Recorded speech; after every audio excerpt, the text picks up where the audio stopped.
Hi guys, welcome to Digital Learning Day bundle number 3. So as you can see, our bundle is continuing our coverage of ancient Egypt. Some of the stuff in this PowerPoint will be review and some of it will be new information, but just hang with me. Most of the review stuff is stuff that we covered before spring break, so I don't imagine the refresher before we continue on with Egyptian civilizations will hurt. There are a couple elements of ancient Egypt's geography that stand out and play an important part in the development of the culture. The first one is the Nile River. Egypt is often referred to as the gift of the Nile. The Nile River and its predictable floods brought life to Egypt. It allowed farmers to farm along its banks, and it allowed them to irrigate their fields, and ultimately was the reason that the Egyptian culture was able to flourish. Let's move on to the Sahara Desert. Egypt was basically located in the middle of this vast desert. The desert provided Egypt with protection. No one invaded Egypt because they would have to put themselves at risk of dealing with the harsh desert conditions. The Nile River Delta emptied into the Mediterranean Sea. The delta provided fertile farmland for farming because of all the silt built up from the northward flow of the river. The Mediterranean Sea also provided northern protection for Egypt, as crossing the Mediterranean to invade proved to be a really tricky task. The Red Sea provided a natural border between Egypt and the Arabian Peninsula. Because travel by land was extremely difficult because of the harsh conditions, civilizations that had access to water had a distinct advantage over those that didn't. The Red Sea provided Egypt with access to other parts of Africa and the Far East, and this allowed for the trade of goods, technology, and other cultural ideas. As we have discussed before, the Nile was extremely important in the development of Egyptian civilization. The Nile is over 4,000 miles long and it flows north. Remember that this is the opposite of the typical flow of a river. Because of the rain in southern Africa and the northward flow of the river, the floods of the Nile were predictable, and these predictable floods brought fertile soil in the form of silt.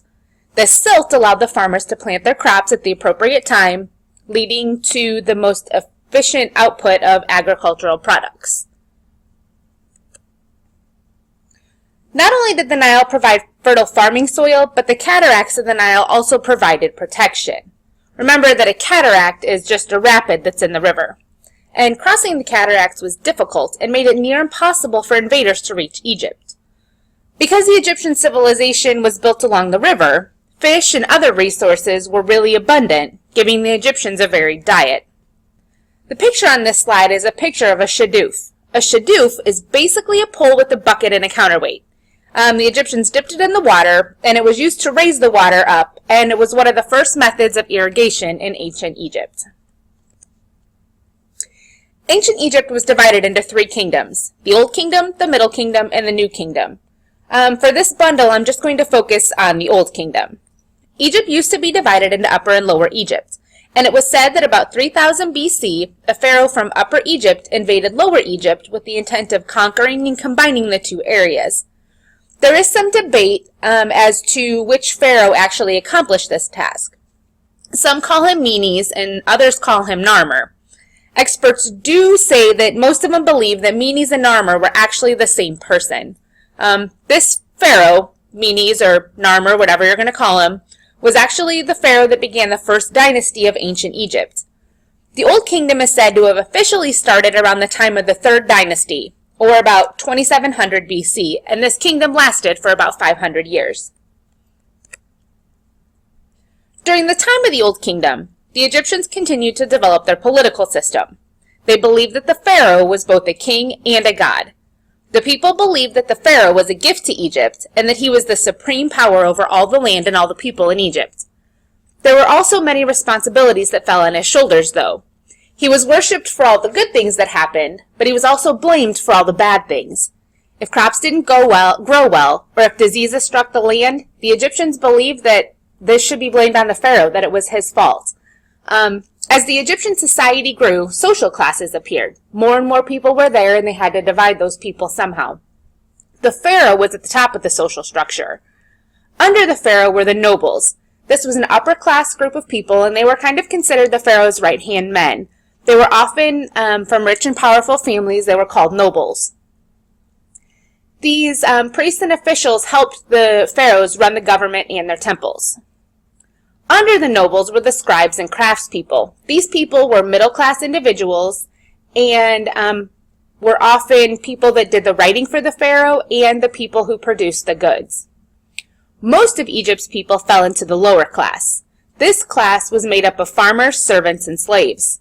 These workers could either be found in the fields farming or working on projects that the pharaoh needed completed, such as building things and that kind of thing. Religion was also something that was very important to the ancient Egyptians. The Egyptians practiced polytheism. This means that they worship more than one god. Unlike in early ancient Egypt, the rulers of the Old Kingdom expected all Egyptians to worship the same god, although their method of worshiping that god could differ. Many customs were formed around religion and what happened after people died. The Egyptians of the Old Kingdom were the first people to build and use pyramids as tombs for their rulers. The biggest pyramids were constructed during this time, and some of these massive structures are actually still standing today. Like I said, the Egyptians were polytheistic. They believed in many gods. In fact, they had a god for almost everything. Re was the god of the sun, Osiris was the god of the underworld, and Horus was the god of the sky, as well as the god of the pharaohs. The Egyptians built temples to worship the gods, and these temples charged a fee, taxes, and the money that was collected was what allowed the temples to grow and flourish. Over time, certain cities tended to become centers of worship for certain gods, but some Egyptians also built shrines to certain household gods in their homes. That's all I'm going to cover for the Old Kingdom for right now. We will continue working on this material in class as the week goes on. So go ahead and right now complete the schoolwork assignment that is in your bundle, and that'll finish up your last bundle of the year. Hope you guys are having a great weekend.